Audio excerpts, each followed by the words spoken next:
¿Sabes qué es lo más terrible de un pantano? Su silencio. Una calma engañosa que adormece la vigilancia.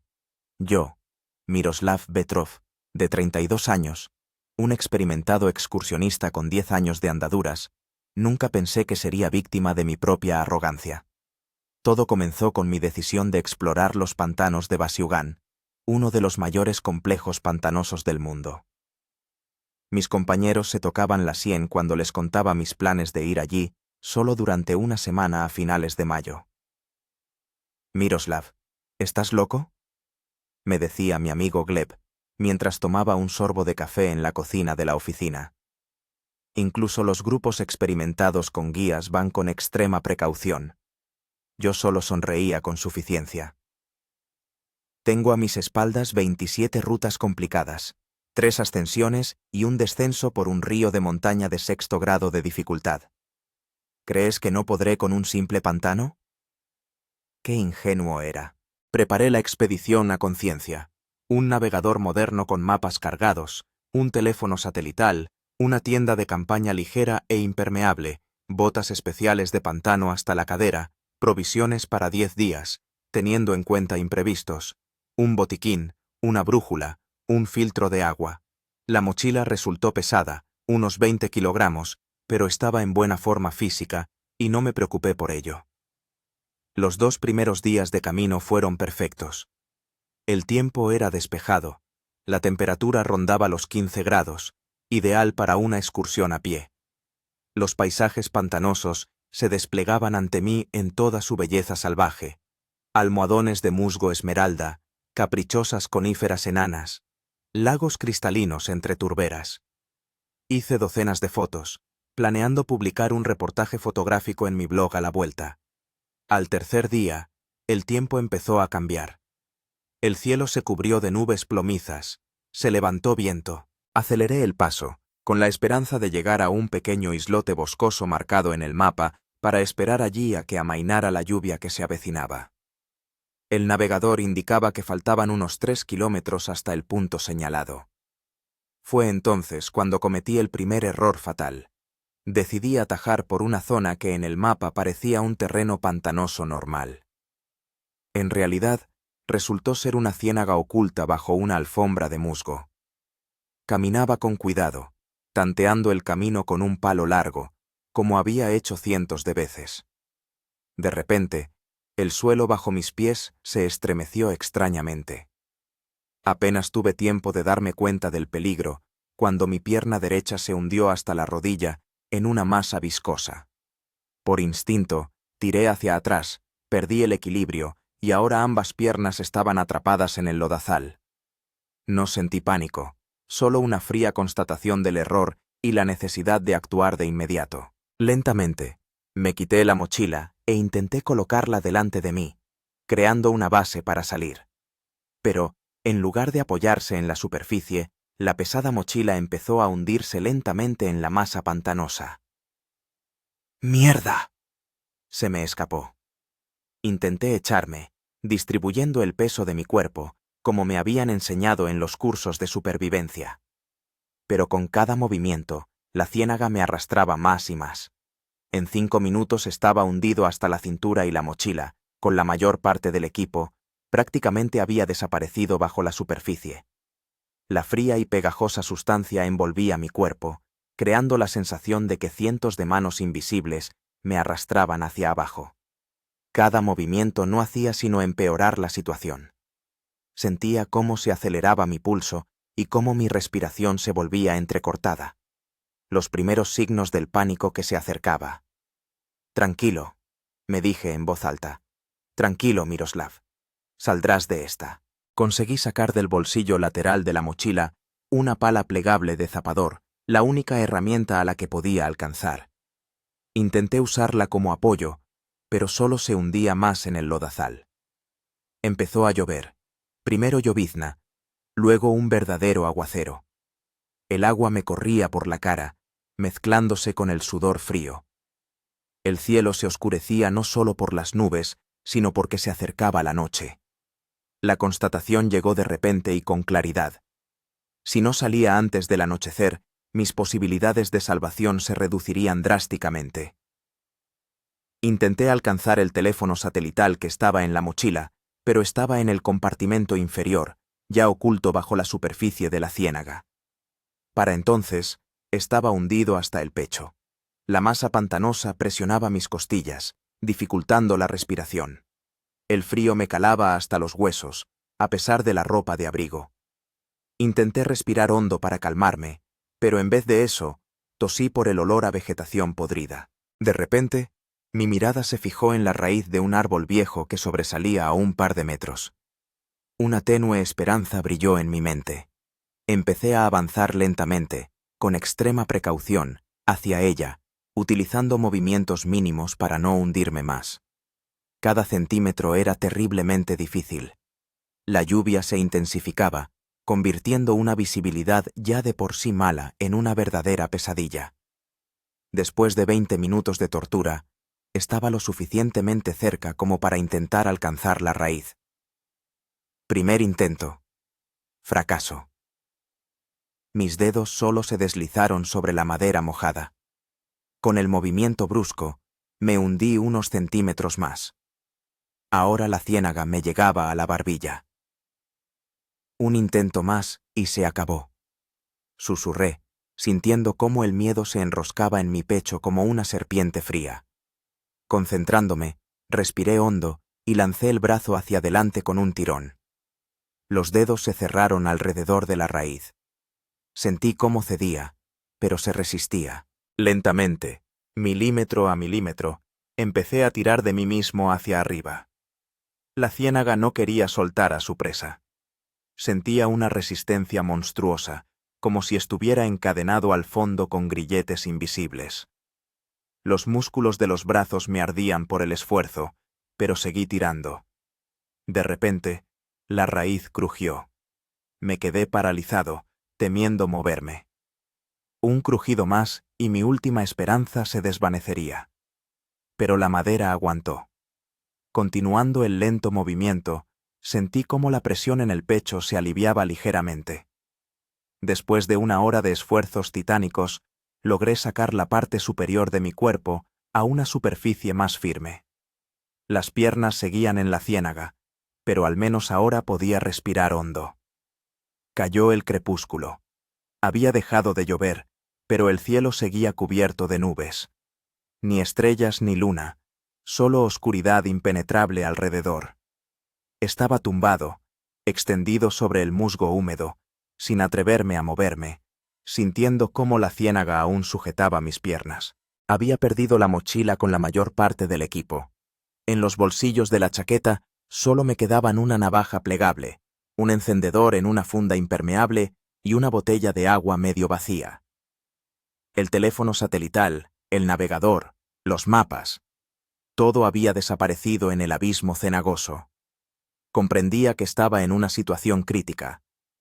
Hasta el asentamiento más cercano había al menos 30 kilómetros. Nadie conocía mi ubicación exacta. No iniciarían una operación de búsqueda hasta dentro de 4 días, cuando no me pusiera en contacto a la hora acordada. El frío me calaba hasta los huesos. La ropa mojada no protegía, sino que más bien empeoraba la situación. Entendía que si no encontraba una forma de calentarme, la hipotermia se convertiría en una amenaza real. Empezaba la primera noche atrapado. Estaba tumbado, escuchando los sonidos siniestros del pantano, e intentaba elaborar un plan de acción. En la lejanía ululó un búho, y ese sonido me pareció una burla del destino. Mañana, pensé, cerrando los ojos. Mañana encontraré la manera de salir de aquí completamente. Pero en el fondo sabía que esto era solo el principio de mi lucha por la supervivencia. El pantano me había acogido en sus brazos y no tenía intención de soltarme así como así. El amanecer llegó de repente, gris, desapacible, sin una línea divisoria clara entre la noche y el día. Pasé la noche en un estado de semi-inconsciencia, oscilando entre la somnolencia y la vigilia, temiendo hacer un movimiento brusco que pudiera volver a arrastrarme a la ciénaga. Mis piernas seguían sumergidas en la sopa cenagosa, que durante la noche parecía haberse endurecido, restringiendo aún más mis movimientos. Lo primero que hice fue evaluar mi situación a la luz del día. El panorama era desalentador. La mochila había desaparecido por completo bajo la superficie, dejando solo una pequeña ondulación en el agua turbia. La parte superior de mi cuerpo descansaba sobre un lecho de musgo relativamente firme, pero las piernas estaban sumergidas hasta la mitad de los muslos en la ciénaga. Intentar moverlas solo provocaba un sonido de chapoteo y la sensación de que unas tenazas invisibles se apretaban aún más. Miré a mi alrededor buscando algo que pudiera ayudarme a salir. A pocos metros se veían arbustos de rododendro y algunos abedules raquíticos. Si pudiera llegar hasta ellos, tal vez podría usar las ramas para crear un punto de apoyo. Lo primero era comprobar el contenido de los bolsillos, lo único que me quedaba. Con movimientos cuidadosos, saqué una navaja plegable con una hoja de unos 10 centímetros, un encendedor en una funda impermeable, una botella de plástico de agua medio vacía, unos 300 mililitros, una multiherramienta con alicates, destornillador y una pequeña hoja, 2 barritas energéticas envueltas en papel de aluminio, una billetera mojada con documentos y dinero, un smartphone en una funda protectora. Para mi sorpresa, todavía funcionaba, aunque por supuesto no había señal de red. No era mucho, pero tampoco tan desesperado como podría haber sido. El principal problema seguía siendo cómo liberar mis piernas de las garras de la ciénaga.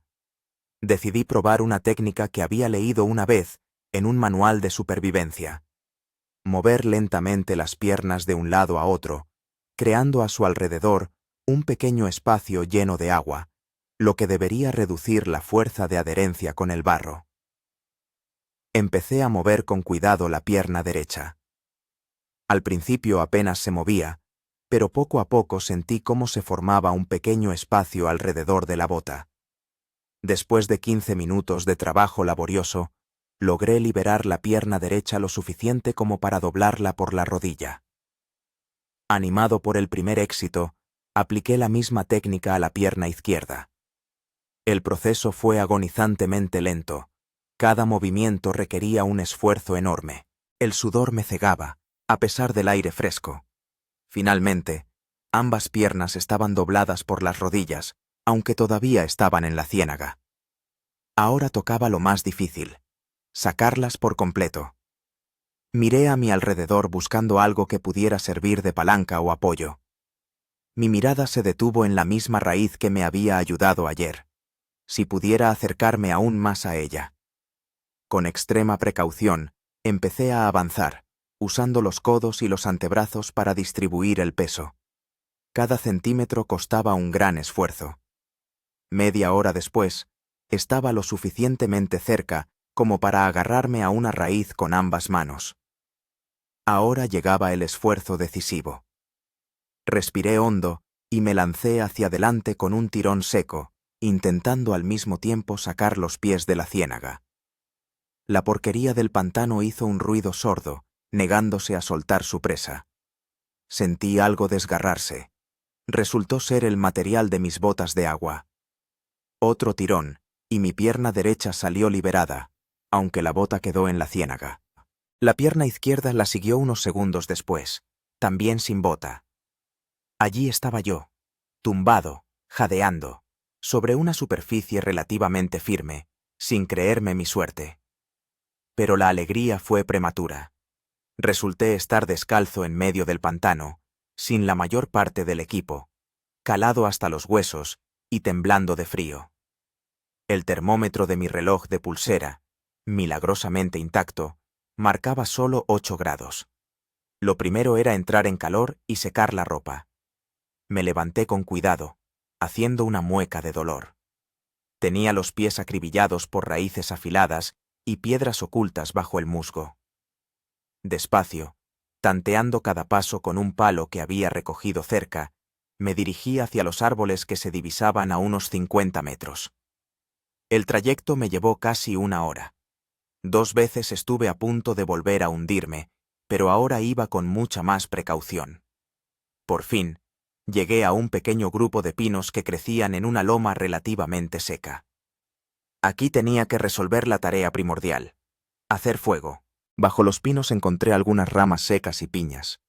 Recogí un puñado de musgo seco de la parte inferior de los troncos. Eso serviría de yesca. Al tercer intento, el encendedor produjo una llama y el musgo seco prendió. Con cuidado fui añadiendo ramas cada vez más grandes hasta que conseguí una hoguera pequeña pero constante. El calor era salvador. Sentía literalmente cómo la vida volvía a mi cuerpo entumecido. Me quité la ropa mojada y la colgué en las ramas cercanas. Yo, prácticamente desnudo, me senté junto al fuego, cubriéndome solo con la capa interior de la chaqueta, que estaba relativamente seca. La situación era crítica, pero no desesperada. Mientras la ropa se secaba, examiné mis pies. El panorama era desalentador. Numerosos cortes y abrasiones, algunos bastante profundos. Lavé las heridas con el agua que me quedaba en la botella, arranqué una tira relativamente limpia de la camiseta y vendé los cortes más serios. El estómago me recordó su existencia con un rugido estruendoso. Saqué una de las barritas energéticas y la dividí en 3 partes. Tenía que economizar mis escasas provisiones. Masticando lentamente, reflexionaba sobre mi situación.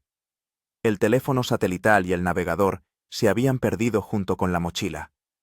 El smartphone funcionaba, pero sin cobertura era inútil, salvo para usar la brújula y la linterna. El mapa también se había quedado en la mochila. Me hacía una idea aproximada de la dirección del pueblo más cercano, pero sin mapa ni brújula, el riesgo de perderme era demasiado grande. Además, descalzo no podría recorrer ni siquiera unos pocos kilómetros por el terreno pantanoso. Tenía que encontrar una solución a este problema. La mirada se posó en la corteza de abedul del árbol más cercano. Se me ocurrió una idea. Había oído hablar de los lapones Sami, que fabricaban calzado primitivo con corteza de abedul. Quizás eso podría funcionar aquí. Usando el cuchillo, corté con cuidado varios trozos rectangulares de corteza de un árbol muerto. Procuré no dañar los árboles vivos. Luego, calenté la corteza al fuego para hacerla más flexible, la doblé dándole la forma de unos zapatos primitivos y sujeté la estructura con finas tiras recortadas de mi propio cinturón. El resultado estaba lejos de ser perfecto, pero era mejor que nada. Decidí que mañana, al amanecer, intentaría encontrar el camino hacia tierra firme y luego me dirigiría hacia el pueblo. El día llegaba a su fin. Recogí la mayor cantidad posible de leña para mantener el fuego encendido toda la noche. Con ramas construí un refugio primitivo, tensando sobre él mi chaqueta, que ya estaba casi seca. El resultado fue algo parecido a una pequeña choza que me protegía, aunque solo un poco, del viento. La noche prometía ser fría. El termómetro marcaba ya solo 5 grados y la temperatura seguía bajando. Me metí en mi refugio improvisado, echando antes más leña al fuego. Tumbado junto al fuego, miré las estrellas que aparecían entre las nubes. Una extraña calma me invadió. Estaba vivo, relativamente ileso, y tenía un plan de acción. Por supuesto, la situación seguía siendo crítica, pero ya no sentía ese terror absoluto de ayer en la ciénaga.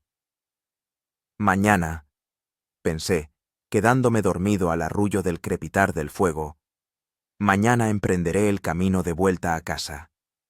Pero el pantano aún no había terminado su juego conmigo. Solo me había dado una pequeña tregua antes de las nuevas pruebas. El despertar fue brusco. Me entró tos por el humo acre. Al abrir los ojos, vi que el viento había cambiado de dirección y que ahora el humo de la hoguera entraba directamente en mi refugio. Al salir, descubrí con sorpresa que el cielo del este ya se estaba aclarando. Amanecía el 4.º día de mi estancia en el pantano. El cuerpo me dolía por la postura incómoda y el frío, pero lo principal era que estaba vivo y relativamente bien. Echando unas cuantas ramas a la hoguera casi extinguida, examiné mis zapatos de corteza de abedul. Por la noche se habían deformado un poco, pero tras unos pequeños arreglos, volvieron a ser utilizables. Me comí el segundo tercio de la barrita energética y apuré las últimas gotas de agua de la botella. La sed ya empezaba a apremiar, así que la prioridad era encontrar agua potable. El agua del pantano, sin filtrar ni hervir, era demasiado peligrosa. El riesgo de contraer una infección o intoxicarse era demasiado alto.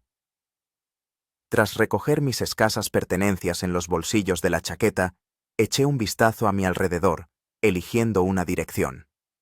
La brújula del smartphone indicaba que la dirección noreste debería llevarme finalmente al río Basiugán, a lo largo del cual podría llegar a un núcleo habitado. Pero primero tenía que salir de esta zona de pantano cenagoso. Elegí una rama larga y fuerte como bastón y empecé a avanzar con cuidado, probando cada paso. Los zapatos de corteza de abedul resbalaban sobre el musgo húmedo, pero al menos protegían mis pies de las ramas afiladas y las piedras. La primera hora de camino transcurrió sin mayores incidentes. Me movía de un islote de vegetación a otro, evitando las zonas abiertas que parecían sospechosas. Sin embargo, pronto el paisaje empezó a cambiar. Los árboles eran cada vez más escasos y la superficie bajo mis pies, cada vez más insegura. Hacia el mediodía, la sed se había vuelto insoportable. La lengua se me había hinchado y los labios se me habían agrietado. Decidí arriesgarme e intentar conseguir agua del pantano. Tras encontrar un pequeño charco con agua relativamente limpia, cavé un agujero cerca de unos 30 centímetros de profundidad. Poco a poco se fue llenando de agua que, al filtrarse a través de las capas de turba y musgo, se purificaba parcialmente. Saqué del bolsillo una botella de plástico vacía y la llené con esta agua filtrada. Todavía tenía un tono marrón y un olor específico a pantano, pero no había otra opción. Utilizando mi mechero y una lata de conservas que encontré cerca, probablemente dejada por turistas anteriores, herví una parte del agua. El proceso llevó casi una hora y requirió mucho combustible, pero el resultado valió la pena. Ahora tenía agua potable relativamente segura. Después de calmar mi sed, sentí una oleada de energía y continué mi camino. Sin embargo, pronto me encontré con un nuevo obstáculo. Ante mí se extendía una vasta extensión abierta sin un solo árbol o arbusto, solo una alfombra interminable de musgo y junco. Rodearla significaría perder varias horas de preciosa luz del día. Decidí arriesgarme y cruzar la zona abierta, moviéndome con extrema precaución. Los primeros 100 metros transcurrieron sin incidentes. Entonces noté una extraña fluctuación en la superficie delante de mí, una clara señal de una turbera oculta. Al evitar la zona peligrosa, no me di cuenta de otra trampa bajo mis pies. De repente, mi pie derecho se hundió hasta la rodilla. Instintivamente me eché hacia atrás, pero perdí el equilibrio y caí de espaldas. Presa del pánico, intenté levantarme, pero solo me hundí más. En cuestión de segundos, ambas piernas estaban en la ciénaga hasta los muslos. «No, no otra vez», grité mentalmente, sintiendo cómo la fría sustancia me atenazaba los movimientos. Esta vez no me dejé llevar por el pánico. Recordé todo lo que sabía sobre supervivencia en pantanos. Lentamente, me quité la chaqueta y la extendí delante de mí, creando una pequeña superficie de distribución del peso. Luego, usando el bastón como palanca, empecé metódicamente a sacar primero una pierna y luego la otra. El proceso fue terriblemente lento. El sol ya había pasado el mediodía cuando finalmente conseguí salir. Yacía, extendido sobre el musgo húmedo, respirando con dificultad y temblando de frío y tensión nerviosa. Mis zapatos de corteza de abedul caseros se habían perdido, y mi ropa volvía a estar empapada. Necesitaba encontrar urgentemente un lugar relativamente seco y encender un fuego, o la hipotermia se convertiría en una amenaza real. La temperatura no superaba los 10 grados, y el viento húmedo intensificaba la sensación de frío. Me obligué a levantarme, y superando el dolor de mis pies heridos, me dirigí hacia el grupo de árboles que se vislumbraba a lo lejos. Cada paso era una prueba. Sin protección, Mis pies se cubrieron rápidamente de nuevos cortes y abrasiones. No quedaban más de 200 metros hasta los árboles cuando oí un zumbido característico. Los mosquitos y los mosquitos negros, como si percibieran mi debilidad, atacaron con redoblada fuerza. Sin el repelente que había quedado en la mochila perdida, estaba indefenso ante estos pequeños chupasangre. Finalmente, al llegar a una zona relativamente seca bajo los pinos, me desplomé en el suelo, exhausto. Necesité varios minutos para recuperar el aliento. Luego, reuniendo mis últimas fuerzas, empecé a recoger material para hacer fuego. Esta vez, el proceso de encender el fuego resultó más difícil. La mayoría de las ramas disponibles estaban húmedas después de la reciente lluvia. Tardé casi media hora en conseguir que una pequeña llama prendiera en el material de combustión que había recogido de musgo seco y corteza de abedul. Mientras me calentaba junto al fuego, evalué mi situación. El smartphone mostraba un nivel de batería de solo el 15%. Pronto me quedaría sin siquiera este primitivo medio de navegación. Apenas me quedaba comida, solo un tercio de la barrita energética. También tenía poca agua, unos 200 mililitros en la botella. Pero lo peor era el estado de mis pies. Los numerosos cortes se habían inflamado, algunos habían empezado a supurar. Sin usar antisépticos, el riesgo de una infección grave aumentaba con cada hora que pasaba. Decidí recurrir a un remedio popular del que había leído alguna vez, el esfagno, un tipo de musgo de turbera con propiedades antisépticas naturales. Tras recoger un poco de musgo verde claro, me lavé las heridas con él y luego me hice una especie de vendajes con el mismo material. Caía la tarde. Comprendí que no podría seguir avanzando hasta la mañana. Usando las fuerzas que me quedaban, construí un refugio rudimentario con ramas y mi chaqueta, que casi se había secado. Recogí leña suficiente para mantener el fuego encendido toda la noche. Una vez dentro del refugio, me comí la última porción de la barrita energética. El hambre ya empezaba a hacerse notar con espasmos en el estómago, pero ahora era el menor de mis problemas. Tumbado junto al fuego, reflexionaba sobre mi situación. Si mis cálculos eran correctos, aún me quedaban unos 10 kilómetros hasta el río. En condiciones normales, esa distancia se podría recorrer en 3 o 4 horas. Pero en mi estado, sin zapatos, con las heridas inflamadas en los pies, el camino podría llevarme varios días. Además, las provisiones se habían agotado y conseguir comida en el pantano en esta época del año era prácticamente imposible. Sabía que una persona puede vivir sin comer alrededor de 3 semanas, pero el esfuerzo físico y el frío reducían considerablemente ese plazo. Mis pensamientos se vieron interrumpidos por un sonido extraño, algo entre un gruñido y un resoplido. Me quedé paralizado, escuchando atentamente. El sonido se repitió, ahora más cerca. Asomándome con cuidado fuera del refugio, vi la silueta de un animal grande a unos 15 metros de mi campamento. ¡Un alce! El majestuoso animal estaba de pie en el borde del claro, olisqueando con cautela. El viento soplaba en mi dirección, así que la bestia aún no había percibido mi presencia. Contuve la respiración, temiendo espantar al inesperado visitante. El alce permaneció quieto durante unos segundos más, luego se alejó lentamente, desapareciendo entre los árboles. Esta observación me dio una nueva esperanza. Si hay alces aquí, eso significa que en algún lugar cercano debe haber un terreno más seco, posiblemente incluso un bosque. Estos animales evitan las turberas profundas, prefiriendo áreas con suelo firme. Decidí que por la mañana intentaría encontrar huellas de alce y seguirlas.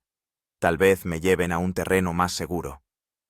Con este pensamiento, me sumí en un sueño intranquilo, interrumpido por el dolor en mis pies heridos y la necesidad periódica de echar leña al fuego. La noche trajo otra prueba. Empezó a llover. Al principio una llovizna fina fue aumentando gradualmente, amenazando con apagar mi fuego salvador.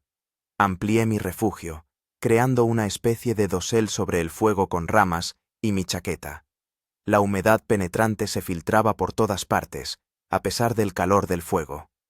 Sentía cómo las fuerzas me abandonaban gradualmente. El hambre, el frío, el dolor y la tensión constante de los últimos días estaban pasando factura. No, no me rendiré, me repetía, mirando las llamas a través del velo de la lluvia. Saldré de aquí. Debo salir. Pero en el fondo de mi alma sabía que las posibilidades se desvanecían con cada hora que pasaba. El pantano no perdona los errores. Y yo ya había cometido demasiados.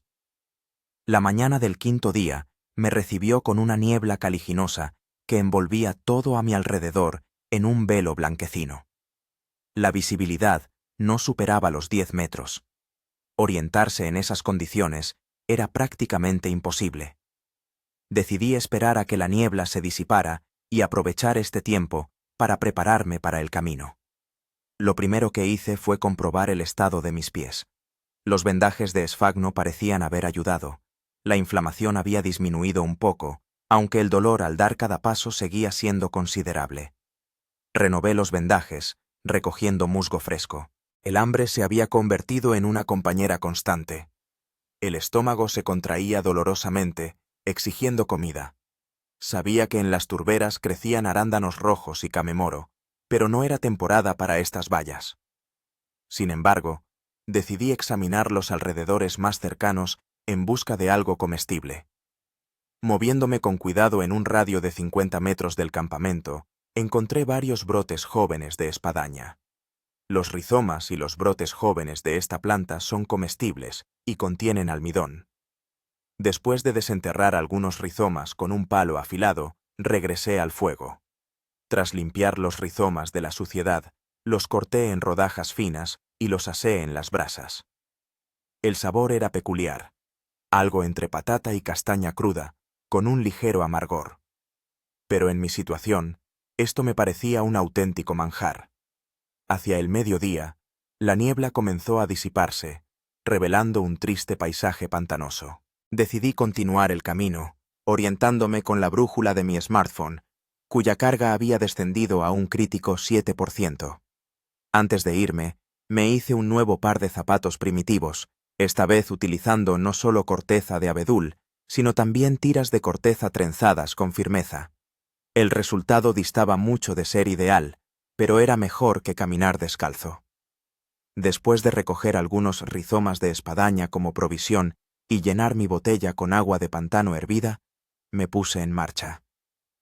Dirección: noreste, donde, según mis cálculos, debía estar el río. Las primeras 2 horas de camino transcurrieron relativamente bien. Me movía lentamente, eligiendo cuidadosamente la ruta, tratando de mantenerme en zonas con vegetación más densa, un signo seguro de suelo relativamente firme. Entonces, el paisaje empezó a cambiar. Los árboles se volvieron más altos y frondosos, el suelo bajo mis pies, más firme. Esto me infundió la esperanza de que me estaba acercando al borde del pantano. De pronto, advertí algo insólito entre los árboles al frente. Aguzando la vista, comprendí con asombro que era un entablado de madera. Un entablado viejo, parcialmente destruido, pero sin duda hecho por la mano del hombre, que se adentraba en el bosque. El corazón me latió más rápido. Podía ser una antigua senda forestal o un camino de cazadores. En cualquier caso, tenía que llevar a algún sitio. Aceleré el paso en la medida en que me lo permitían las maltrechas piernas. El entablado se encontraba en un estado lamentable. Muchas tablas estaban podridas o faltaban, pero aún así era un camino claro a través del pantano. Siguiendo el entablado, me percaté de unas extrañas marcas en algunos árboles, muescas hechas con hacha. Esto confirmaba que la senda era utilizada por personas, tal vez cazadores o guardabosques. Tras una hora de camino por el entablado, divisé un claro entre los árboles. Al salir a campo abierto, me quedé petrificado por la sorpresa. Tenía ante mí una pequeña cabaña de madera, un puesto de caza aislado o un refugio de guardabosques. En cualquier caso, era un refugio creado por manos humanas. Casi corriendo, doblegando el dolor, me lancé hacia la cabaña. La puerta no estaba cerrada con llave, sino simplemente trabada con un cerrojo de madera. En el interior reinaban la penumbra y la desolación. A juzgar por la gruesa capa de polvo sobre los escasos muebles, hacía mucho tiempo que nadie la habitaba. La cabaña constaba de una sola estancia con una pequeña ventana, una estufa de leña, una mesa de madera, 2 taburetes y un catre junto a la pared.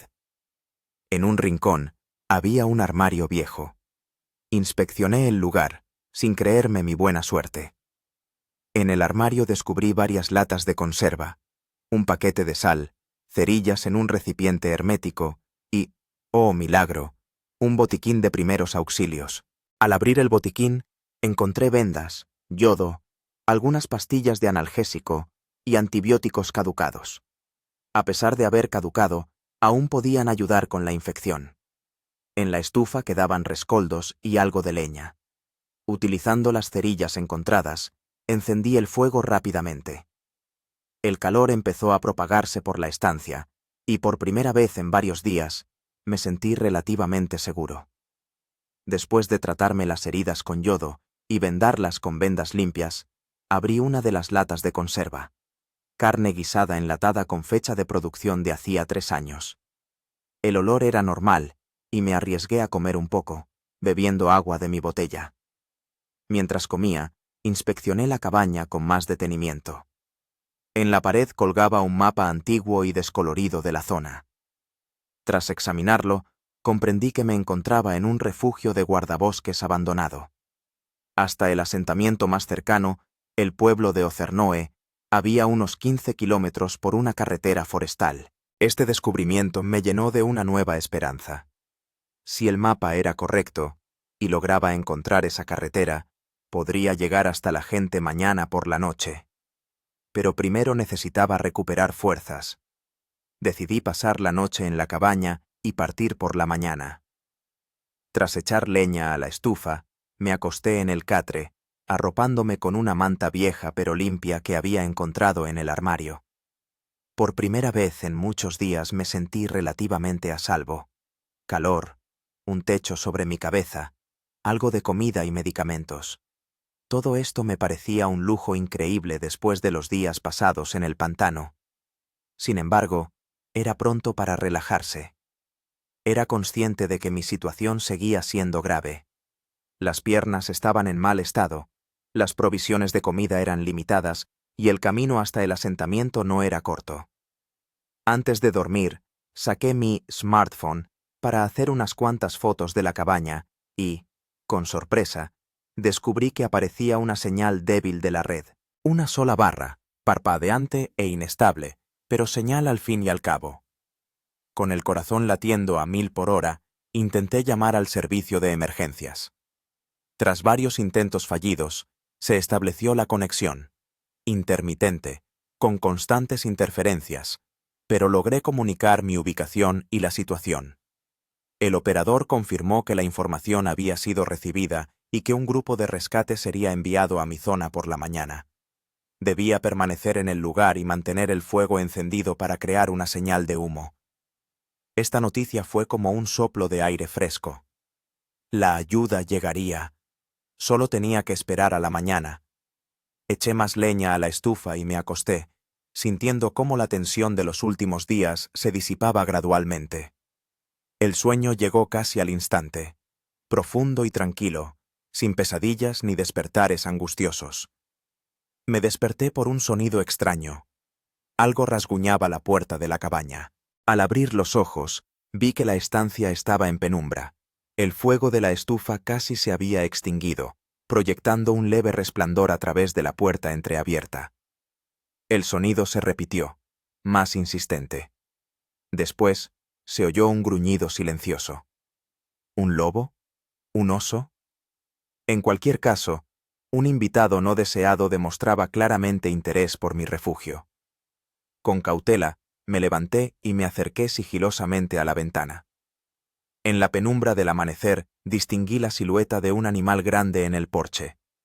Era un oso, no muy grande, probablemente joven, pero aún así lo suficientemente peligroso. El animal, por lo visto, había olido la comida y ahora intentaba encontrar la forma de acceder a la fuente del apetitoso aroma. La puerta de la cabaña era robusta, pero no estaba seguro de si resistiría el ataque de un depredador enfurecido. Había que actuar. Rápidamente eché leña a la estufa, avivando las llamas. Luego agarró uno de los leños encendidos y, abriendo la puerta de golpe, lo lanzó hacia el oso, al tiempo que soltaba un fuerte grito. La sorpresa funcionó. El asustado animal retrocedió y se ocultó en la maleza cercana. Rápidamente cerré la puerta y la apuntalé con un taburete por si acaso. El corazón me latía a 1000 por hora. La adrenalina me corría por las venas. Pero lo importante era que estaba a salvo, al menos por ahora. Estaba amaneciendo. En unas pocas horas debía llegar el equipo de rescate. Decidí mantener el fuego en la estufa para crear una señal de humo visible y tratar de comunicarme de vez en cuando, si la señal del móvil lo permitía. La espera fue angustiosa. Cada crujido tras las paredes de la cabaña me ponía en tensión. El oso podía regresar, ahora con más insistencia y agresividad. Las horas se hacían eternas. Intentaba distraerme estudiando el mapa colgado en la pared, planeando una ruta por si los rescatistas no llegaban. Salía periódicamente al porche, examinando cuidadosamente los alrededores por si regresaba el intruso. Hacia el mediodía escuché un sonido lejano que aceleró mi pulso. El tableteo de un motor de helicóptero. Salté al porche y vi acercarse un helicóptero con cruces rojas pintadas en el fuselaje. Agarrando un trapo rojo que encontré en la cabaña, probablemente lo que había sido una camisa, empecé a agitarlo para llamar la atención de los pilotos. El helicóptero dio una vuelta sobre la cabaña y luego comenzó a descender en un pequeño claro a unos 50 metros del puesto. Ignorando el dolor en las piernas, corrí hacia el lugar del aterrizaje. 2 rescatistas con monos de color naranja brillante saltaron del helicóptero. Nunca en mi vida me había alegrado tanto de ver a unos desconocidos. «¿Miroslav Petrov?», gritó uno de ellos, para hacerse oír por encima del ruido del motor. «Sí, soy yo», respondí, conteniendo a duras penas las lágrimas de alivio. Los rescatistas me examinaron rápidamente, prestando especial atención a las heridas de las piernas. Uno de ellos, que se presentó como Stepan, me informó que habían recibido mi señal de auxilio y habían salido inmediatamente en mi búsqueda. «Ha tenido suerte de que esta cabaña tuviera cobertura de móvil», dijo, ayudándome a subir a bordo del helicóptero. Si no, la búsqueda podría haberse prolongado durante días. Dentro del helicóptero me esperaba un médico, quien inmediatamente comenzó a curar mis heridas y a ponerme una vía con suero fisiológico. Estaba gravemente deshidratado. Cuando el helicóptero despegó, miré por última vez al pantano que por poco se convierte en mi tumba. Desde las alturas parecía casi inofensivo. Un mar verde e infinito con islas de árboles y brillantes espejos de lagos. Pero yo conocía su verdadero rostro. Traicionero, implacable, esperando pacientemente a que un viajero incauto cayera en sus mortales garras. El médico, al notar mi mirada, me puso una mano en el hombro. «Todo ha pasado. Está a salvo». Asentí, pero entendía que una parte de mí se quedaría para siempre allí, en la ciénaga. Estos 5 días me habían cambiado irreversiblemente, mostrándome lo frágil que es la frontera entre la vida y la muerte, y lo mucho que significa la voluntad humana de sobrevivir. El helicóptero aterrizó en la plataforma del Hospital Regional de Tomsk 2 horas después de mi rescate. Durante todo ese tiempo, el médico a bordo siguió prestándome los primeros auxilios, curando mis heridas, controlando el suero, midiéndome la tensión y el pulso. Me encontraba en un estado extraño, agotado físicamente, pero emocionalmente desbordado por la conciencia de haber sobrevivido. En cuanto los patines tocaron tierra, un equipo de médicos con una camilla se abalanzó sobre el helicóptero. Rápidamente me cambiaron y me llevaron a la sala de urgencias. Todo sucedía como en una niebla. Luces brillantes, voces de médicos, preguntas sobre mi estado que llegaban como desde muy lejos. En la sala de urgencias me examinó el médico de guardia. un hombre canoso con ojos cansados pero atentos. Miroslav, soy el doctor Karabaev, se presentó. Ha tenido mucha suerte, pero su estado es grave. Deshidratación, fase inicial de hipotermia, múltiples heridas infectadas en las piernas, agotamiento. Tendrá que quedarse con nosotros un tiempo. Asentí débilmente, sin fuerzas para responder. Me trasladaron a la unidad de cuidados intensivos, donde me conectaron a varios monitores y sustituyeron el suero de campaña por un sistema más complejo con varias soluciones. Una joven enfermera curaba cuidadosamente las heridas de mis piernas, negando con la cabeza de vez en cuando. ¿Cómo se las ha apañado para hacerse tanto daño en los pies? Aquí se necesitará un tratamiento serio, algunas heridas habrá que suturarlas. Intenté explicar lo de las botas perdidas y el calzado improvisado de corteza de abedul, pero la lengua me obedecía mal. El agotamiento extremo y el efecto de los medicamentos hacían mella. Pasé los 2 días siguientes en un estado de duerme-vela, despertándome solo cuando las enfermeras me cambiaban el suero o los médicos me examinaban. Al tercer día, la conciencia se aclaró y pude percibir lo que ocurría con mayor claridad. El doctor Karabaev entró en la sala con una tableta en la mano. ¿Cómo se encuentra hoy?, preguntó, comprobando las lecturas de los monitores. Mejor, respondí con voz ronca. La cabeza se me ha aclarado. Es una buena señal. Sus análisis también muestran una evolución positiva, pero todavía queda un largo camino hacia la recuperación total. Él se sentó en el borde de la cama y me miró atentamente. Miroslav, tengo que decirle algo importante. Las heridas de sus piernas están gravemente infectadas. Estamos combatiendo la infección con antibióticos, pero el proceso ya está bastante avanzado, especialmente en la pierna derecha, donde se observan signos de gangrena incipiente. Sentí un escalofrío que me recorrió la espalda. ¿Qué significa eso?, pregunté, intuyendo ya la respuesta. Significa que es posible que tengamos que recurrir a la cirugía, en el peor de los casos, a una amputación parcial. Las palabras del médico me golpearon como un mazazo. ¿Amputación?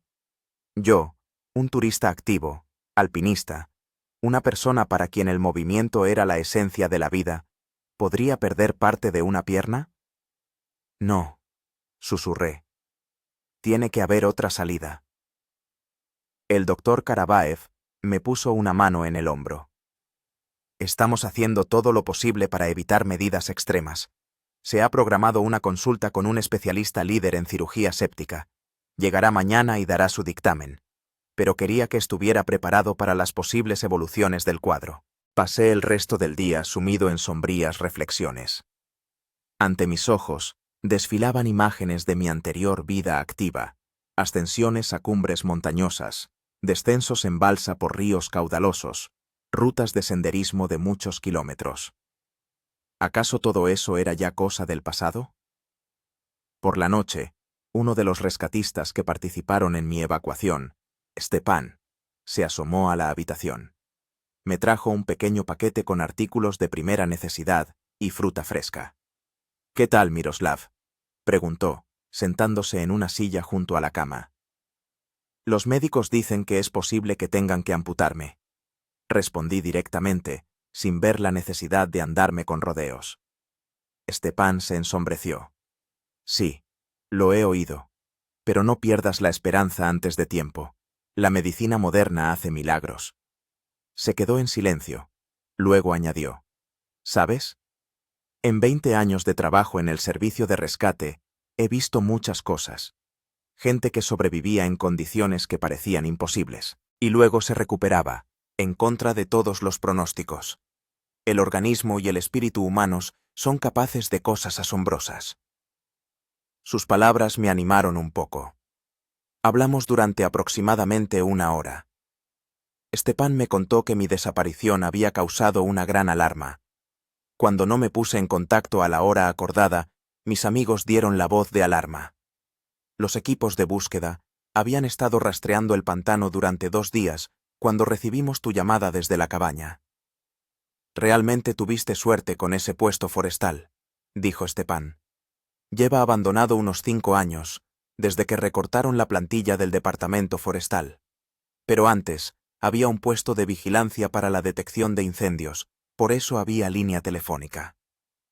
Aunque nadie esperaba que siguiera funcionando. Después de que Stepan se fuera, tardé mucho en conciliar el sueño, pensando en los avatares del destino y la delgada línea que separa la vida de la muerte. Si no hubiera encontrado ese puesto forestal, si no hubiera habido línea telefónica, si el oso hubiera sido más insistente. Tantos sí de los que dependía mi vida. A la mañana siguiente, un nuevo médico entró en la habitación. Un hombre alto y en forma, de unos 50 años, con una mirada penetrante. Buenos días, Miroslav. Soy el doctor Nefedov, especialista en cirugía séptica. Se presentó. Con su permiso, me gustaría examinar sus heridas. El examen fue largo y minucioso. El doctor Nefedov estudió metódicamente cada herida, tomaba notas en una tableta y a veces preguntaba cómo me había hecho tal o cual herida. Finalmente, terminó y se enderezó. La situación es grave, pero no desesperada. Veo que empezó el tratamiento de la infección incluso en el terreno. ¿Es esfagno lo que tiene en las heridas? Asentí, sorprendido por su capacidad de observación. Buena decisión. El musgo de pantano tiene propiedades antisépticas. Posiblemente eso le salvó de consecuencias más graves. Hizo algunas anotaciones más, luego continuó. Propongo el siguiente plan de acción. Hoy realizaremos una limpieza quirúrgica de las heridas, eliminaremos el tejido necrótico y realizaremos un lavado profundo con antisépticos. Luego evaluaremos la situación. Si vemos una dinámica positiva, continuaremos con el tratamiento conservador. Si no, hizo una pausa. Entonces tendremos que considerar medidas más radicales. ¿Cuáles son las posibilidades de evitar la amputación? Pregunté directamente. El doctor Nefedov reflexionó un instante. En medicina no nos gusta dar pronósticos exactos, pero, para ser sincero, estimo las posibilidades de conservar la pierna completa en un 60% aproximadamente. Mucho dependerá de cómo vaya la operación de hoy y de cómo reaccione su organismo al tratamiento. 60%. Un poco más de la mitad. No está tan mal, dadas las circunstancias. Acepto la operación, dije con decisión. Bien, la preparación comenzará en 1 hora. Mientras tanto, descanse y concéntrese en un resultado positivo. Su estado psicológico es crucial ahora mismo. Después de que el doctor Nefedov se fuera, le pedí a la enfermera que me trajera un teléfono. El mío estaba irremediablemente estropeado después de mi estancia en el pantano. Tenía que llamar a mis padres y a mis amigos cercanos, que seguramente estarían muy preocupados. La conversación con mi madre fue difícil. Lloraba al oír mi voz y me costó convencerla de que estaría bien. Mi padre, como siempre, se mostró más contenido, pero percibí alivio en su voz. Mis amigos reaccionaron con el humor negro característico de nuestra pandilla. Miroslav, siempre te ha gustado ser el centro de atención, dijo Gleb, aquel que me había advertido sobre ir solo a la ciénaga. Pero la próxima vez, simplemente invítanos a unas cervezas. No hace falta montar una operación de rescate a escala federal. Sonreí débilmente. Sus bromas actuaban mejor que cualquier medicamento, devolviendo una sensación de normalidad a mi vida patas arriba. 1 hora después, me prepararon para la operación. Me afeitaron el vello de las piernas, me desinfectaron la piel, me pusieron una nueva vía con premedicación. Luego me trasladaron al quirófano. Lo último que recuerdo antes de que la anestesia hiciera efecto es la intensa luz de las lámparas quirúrgicas y la voz tranquila del anestesista contando de 10 a 1. Desperté ya en la sala. La primera sensación fue un dolor sordo y pulsátil en las piernas, especialmente en la derecha. Levanté la cabeza con dificultad y vi, con alivio, que ambas piernas estaban en su sitio, aunque vendadas hasta las rodillas. Entró en la habitación el doctor Nefedov, ya sin el uniforme quirúrgico. Bienvenido de nuevo, Miroslav. La operación fue un éxito. Eliminamos todo el tejido necrótico, realizamos una limpieza exhaustiva. La situación es mejor de lo que preveía inicialmente. Si no hay complicaciones, podremos evitar la amputación. Una ola de alivio me inundó. Me recosté en la almohada, sintiendo cómo la tensión de los últimos días finalmente se disipaba. Gracias, doctor, susurré. Muchísimas gracias. Debería agradecer a su organismo y a su fuerza de voluntad. Respondió con una leve sonrisa. No cualquiera habría sobrevivido en esas condiciones y con esas heridas.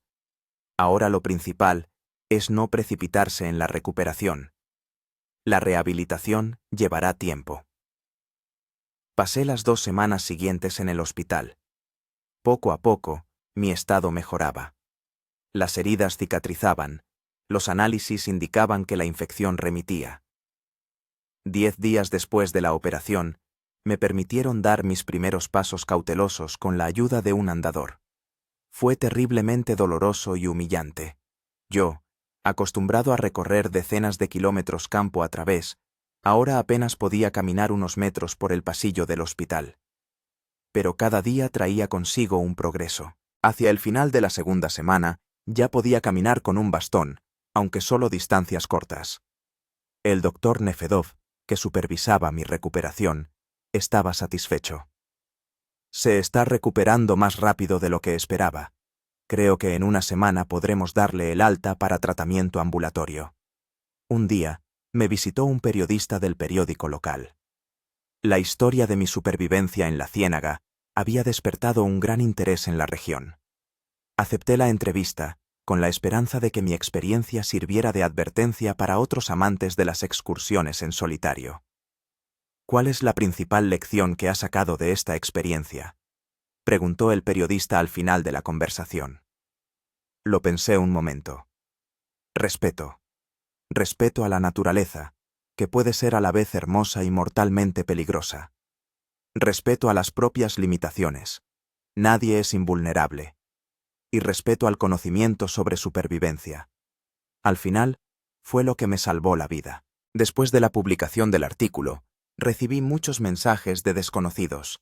Algunos compartían historias de supervivencia similares, otros simplemente expresaban su apoyo y admiración. Finalmente, llegó el día del alta. El doctor Nefedov vino personalmente a despedirse. Recuerde, Miroslav, la recuperación solo está comenzando. Le espera una rehabilitación prolongada, fisioterapia, posiblemente operaciones adicionales para mejorar la funcionalidad de las piernas. No se precipite y no se salte los tratamientos. Le di las gracias sinceramente, a él y a todo el personal médico que, literalmente, me había devuelto la vida. Al salir del hospital, respiré hondo el aire fresco. El mundo parecía más brillante y vibrante que antes. Cada pequeña cosa, el susurro de las hojas, el canto de los pájaros, el calor de los rayos del sol sobre la piel, provocaba un agudo sentimiento de gratitud por poder sentir todo eso. Me esperaban mis padres y algunos amigos cercanos. Mi madre no pudo contener las lágrimas al verme con muletas, pero la abracé, susurrándole al oído. «Está todo bien, mamá, estoy vivo, y eso es lo importante». Mi padre, generalmente contenido en la expresión de sus emociones, me abrazó con fuerza. «Estamos orgullosos de ti, hijo. Eres un verdadero luchador». Mis amigos, tratando de aligerar la atmósfera emocional, bromeaban y me animaban. Gleb me entregó un paquete. Este es un nuevo smartphone para reemplazar el que se ahogó. Y sí, ya le he instalado todas las aplicaciones de supervivencia que encontré en la tienda. Por si acaso. Me reí, sintiendo cómo la tensión de las últimas semanas finalmente se disipaba. En casa me esperaba otra sorpresa. Mis amigos habían organizado una pequeña reunión con aquellos que habían participado en mi rescate. Entre los invitados estaban Stepan y el segundo rescatista del helicóptero, la operadora del servicio de rescate que había atendido mi llamada e incluso el piloto del helicóptero. Fue una noche de una calidez y una solidaridad humana asombrosas. Escuchaba los relatos de los rescatistas sobre cómo organizaron la búsqueda, cómo recibieron mi señal, cómo tomaron decisiones en situaciones críticas. Poco a poco, la conversación derivó en mi experiencia de supervivencia en la ciénaga. Les conté sobre las decisiones que tomé, sobre los errores y los aciertos, sobre los momentos de desesperación y los destellos de esperanza. ¿Saben qué fue lo más aterrador?, dije, cuando todos se quedaron en silencio. No el frío, ni el hambre, ni el dolor. Lo más aterrador fue darme cuenta de mi insignificancia ante la naturaleza. A la ciénaga no le importaba si yo sobrevivía o no, no era ni buena ni mala, simplemente le daba igual. Esa absoluta indiferencia de la naturaleza hacia el destino humano es lo que realmente aterra. Stepan asintió pensativamente. Esa comprensión les llega a muchos que se encuentran a solas con la naturaleza salvaje, y cambia a la persona para siempre. Sí, estuve de acuerdo. Cambia. Pero no necesariamente para peor. Ahora valoro cada momento de la vida con mucha más intensidad. Cada inhalación, cada paso, cada sonrisa de mis seres queridos. La velada terminó tarde. Cuando los invitados se fueron, salí al balcón de mi apartamento. La ciudad se extendía abajo, luces brillantes, el ruido de los coches, signos de civilización y seguridad. Pero en algún lugar lejano, tras el horizonte, yacía la inmensa ciénaga que casi se convierte en mi tumba. Y una parte de mí todavía estaba allí, en el silencio, en la lucha, en el momento de absoluta soledad y confrontación con el elemento. Sabía que nunca volvería a ser el mismo. La ciénaga me había cambiado, me había obligado a replantearme mis prioridades, me había mostrado el verdadero valor de la vida. Y, por extraño que parezca, le estaba agradecido por esa lección. La rehabilitación resultó ser una prueba mucho más difícil de lo que esperaba. Las primeras semanas en casa estuvieron llenas de dolor, desilusión y momentos de profunda desesperación. Mi cuerpo, acostumbrado a la actividad y al movimiento, ahora se negaba a realizar las acciones más sencillas. Cada mañana comenzaba con ejercicios tortuosos que hacía apretando los dientes por el dolor. 3 veces por semana me esperaban extenuantes sesiones de fisioterapia en el centro de rehabilitación. Cada pequeño progreso costaba un enorme esfuerzo. Paciencia, Miroslav, repetía constantemente Ángela Viktorovna, mi fisioterapeuta, una mujer baja de estatura con un agarre de hierro y una fe inquebrantable en el éxito. La recuperación es un maratón, no un sprint. Vamos por el camino correcto. Pero había días en los que no lo creía. Cuando el dolor se volvía insoportable y el progreso parecía ilusorio. En esos momentos me asaltaban pensamientos sombríos. Quizás sería mejor aceptar la amputación y una prótesis. Al menos, podría volver a una vida relativamente normal más rápido. Un día, en una jornada especialmente dura, cuando después de otra sesión de fisioterapia apenas pude llegar a casa y me desplomé en el sofá, incapaz de moverme por el dolor y el cansancio, sonó el timbre. En la puerta estaba Stepan, el rescatista con el que habíamos mantenido el contacto después de mi regreso. Decidí pasar a ver cómo estabas, dijo, mirándome con ojos evaluadores. Y, a juzgar por lo que veo, he llegado en el momento oportuno. Entró en el apartamento sin esperar a que lo invitara y se sentó frente a mí. ¿Un mal día? Uno de los peores, admití. A veces me parece que todo esto no tiene sentido, que nunca volveré a la normalidad. Stepan escuchó en silencio, sin interrumpir. Cuando terminé mi retahíla de autocompasión, sacó un pequeño objeto del bolsillo de su chaqueta y lo puso sobre la mesa entre nosotros. Era una cantimplora metálica desgastada con la inscripción grabada «Nunca te rindas». ¿Sabes qué es esto?, preguntó. Negué con la cabeza. Esta cantimplora me la regaló un hombre al que rescaté hace 8 años. un alpinista que se cayó mientras escalaba y pasó 3 días en una grieta con las piernas rotas. Cuando lo encontramos, los médicos dijeron que, muy probablemente, nunca volvería a caminar. Stepan hizo una pausa y luego continuó. Hace 2 años, ese hombre me envió un vídeo en el que se le veía subir a la misma cima de la que una vez se había caído, junto con esta cantimplora. Me quedé mirando en silencio el metal desgastado, sintiendo cómo algo cambiaba en mi interior. Miroslav, sobreviviste a una situación en la que la mayoría de la gente se habría rendido. Luchaste contra la ciénaga, contra el frío, contra el hambre, y ganaste. ¿De verdad vas a rendirte ahora, cuando lo peor ya ha pasado? Sus palabras dieron en el blanco. Realmente había pasado por el infierno y había sobrevivido. ¿Por qué ahora, a salvo, con el apoyo de mis seres queridos y la atención médica profesional, estaba dispuesto a tirar la toalla?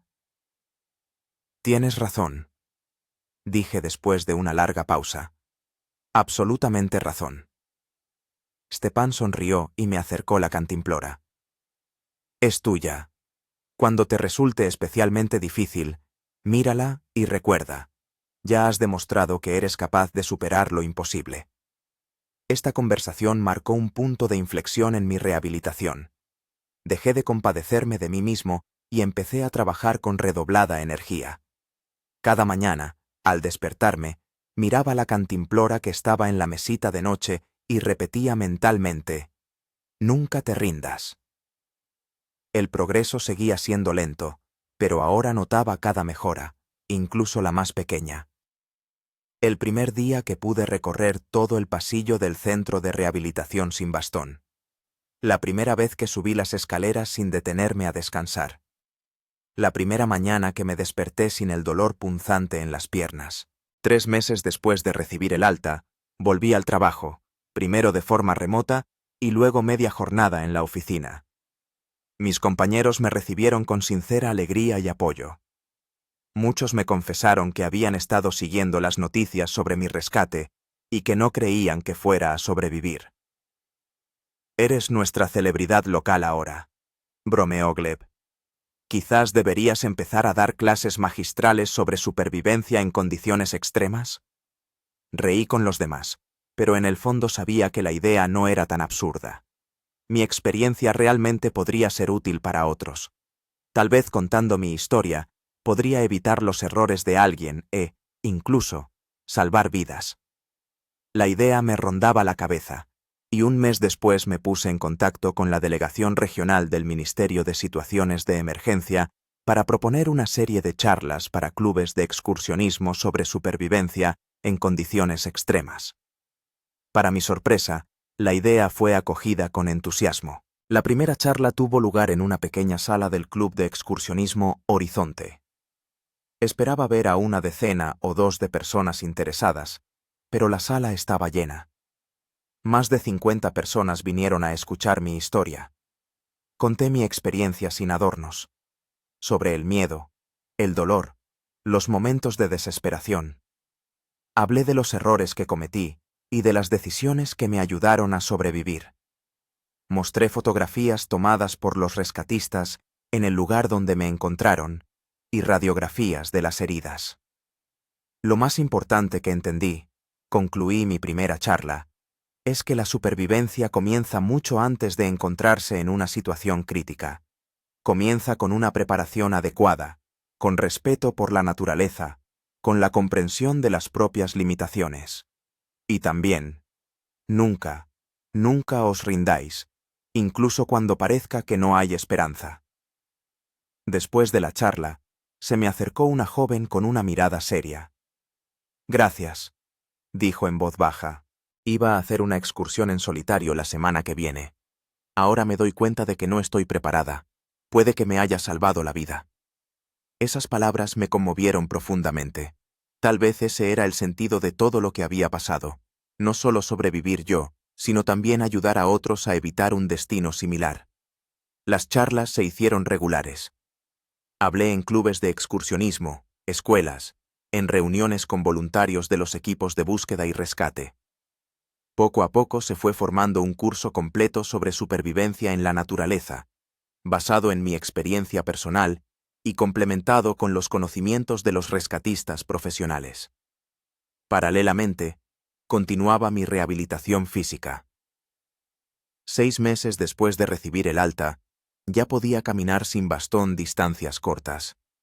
El dolor aún estaba presente, sobre todo por la noche o cuando cambiaba el tiempo, pero se estaba volviendo tolerable. El doctor Nefedov, que supervisaba mi recuperación, estaba impresionado por el progreso. Ha superado todas nuestras expectativas, Miroslav.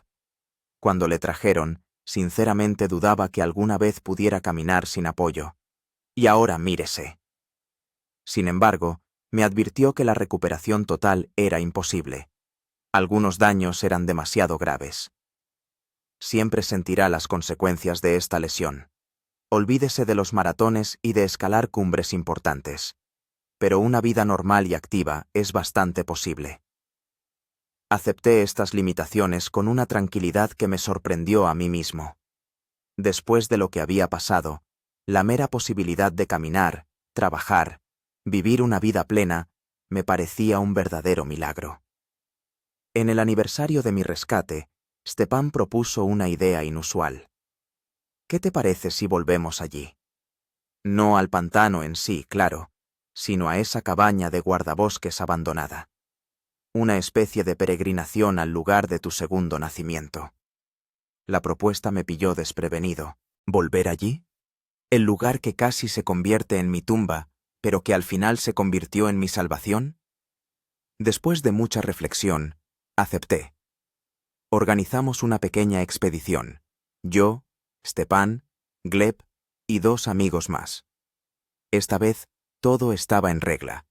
Una ruta registrada oficialmente, comunicación vía satélite, equipo profesional y, por supuesto, nada de salidas en solitario. El helicóptero nos dejó a 1 kilómetro de la cabaña. No se podía llegar más cerca debido a las características del terreno. Mientras caminábamos por el sendero del bosque, sentí una extraña mezcla de sentimientos. Ansiedad, excitación, una especie de estremecimiento ante el encuentro con el lugar que tanto había cambiado mi vida. La cabaña se veía exactamente como la recordaba, pequeña, ladeada, pero aún así, una construcción de madera fuerte en medio del bosque. Solo que ahora, a la luz del día y en seguridad, podía apreciar realmente su ubicación, en una pequeña elevación, rodeada por el pantano por 3 lados. Por dentro todo permanecía intacto, los mismos escasos muebles, la misma estufa de leña, incluso rastros de mi estancia, restos de vendas, una lata vacía. Me senté en un banco junto a la pared y cerré los ojos, dejando que los recuerdos me invadieran. Miedo, dolor, desesperación, pero también esperanza, determinación, voluntad de vivir. Todo esto era parte de mí, parte de mi historia. ¿Sabes?, le dije a Stepan, cuando salimos y nos sentamos en el porche, mirando el atardecer. Nunca pensé que diría esto, pero estoy agradecido por lo que pasó. No por el dolor y el sufrimiento, claro, sino por la lección que aprendí. Stepan asintió, comprensivo. Pruebas como esas o te rompen, o te hacen más fuerte. Y tú eres de los que salieron fortalecidos. Pasamos la noche en la cabaña, sentados junto al fuego, hablando de la vida, de la supervivencia, de lo que realmente importa. Por la mañana, antes de irme, dejé sobre la mesa mi tarjeta de visita con una nota. Si encontraste este lugar en apuros, que sepas que no eres el primero. Y como yo, puedes sobrevivir. Nunca te rindas. De vuelta en la ciudad, tomé una decisión que llevaba meses rondándome la cabeza: dejar el trabajo de oficina y dedicarme por completo a enseñar habilidades de supervivencia. Junto con Stepan y algunos otros rescatistas, creamos un centro de capacitación llamado Segunda Oportunidad, donde impartíamos cursos para turistas, cazadores y amantes de las actividades al aire libre. Mi historia sirvió de base para un documental titulado 5 días en la Ciénaga, que recibió varios premios en festivales de cine regionales y atrajo la atención sobre los problemas de seguridad en la naturaleza. Las piernas nunca se recuperaron por completo. Con el mal tiempo, el dolor regresaba, recordándome lo vivido. Ya no podía hacer caminatas de varios días ni escalar pendientes pronunciadas, pero aprendí a vivir con estas limitaciones, encontrando nuevas formas de disfrutar de la naturaleza y la aventura. Un día, mientras impartía un curso a un grupo de adolescentes de un club de excursionismo, vi entre ellos a un chico con una prótesis en la pierna. Se esforzaba por no quedarse atrás, pero se notaba que le costaba. Después de la clase, me acerqué a él. ¿Cómo te llamas? Timur, respondió, mirándome con un poco de cautela. Sabes, Timur, veo que no te resulta fácil, pero tienes mucho mérito por no rendirte. El chico se encogió de hombros. Todo el mundo dice que tengo que aceptar mis limitaciones, pero no quiero. Quiero hacer senderismo como los demás. Me senté a su lado. ¿Y quién te ha dicho que no puedes? Las limitaciones no son muros, sino caminos diferentes. Yo tampoco puedo hacer todo lo que hacía antes, pero he encontrado nuevas rutas. Hablamos casi una hora. Le conté mi historia, le mostré las cicatrices en las piernas, compartí cómo había aprendido a vivir con el dolor y las limitaciones constantes. Al final de la conversación, los ojos del chico brillaban con una nueva determinación. Entonces, ¿yo también puedo encontrar mi camino? Sin duda, le respondí. ¿Y sabes qué? Voy a ayudarte. Así fue como apareció en mi vida mi primer alumno particular. Trabajar con Timur abrió una nueva vía para nuestro centro, programas para personas con discapacidad que querían aprender los fundamentos de la supervivencia y el excursionismo. 2 años después, Timur se había convertido en uno de los instructores de este programa, inspirando con su ejemplo a otros a no rendirse ante la adversidad. Mi vida cambió para siempre. Ya no era aquel turista engreído que se aventuró solo en una excursión por las ciénagas, ignorando las advertencias. Me había convertido en otra persona, más consciente, más humilde ante las fuerzas de la naturaleza, pero también más fuerte por dentro. La ciénaga, que casi me quita la vida, terminó dándome una nueva, llena de sentido, de servicio a los demás, de una profunda comprensión de los verdaderos valores. A veces, en las noches tranquilas, saco aquella petaca de metal que me regaló Stepan y releo las palabras grabadas en ella. Nunca te rindas. Esas 3 palabras se han convertido en mi credo, mi brújula en cualquier dificultad. Y cuando me preguntan si me arrepiento de aquella excursión, de aquellos 5 días atrapado en la ciénaga, respondo con sinceridad. No. Fue la prueba más dura de mi vida, pero me convirtió en quien soy hoy, y por eso estoy agradecido. Al fin y al cabo, no importa cuántas veces nos caigamos. Lo importante es que encontremos en nosotros mismos la fuerza para levantarnos y seguir adelante, incluso cuando parezca que la ciénaga ya nos ha engullido por completo.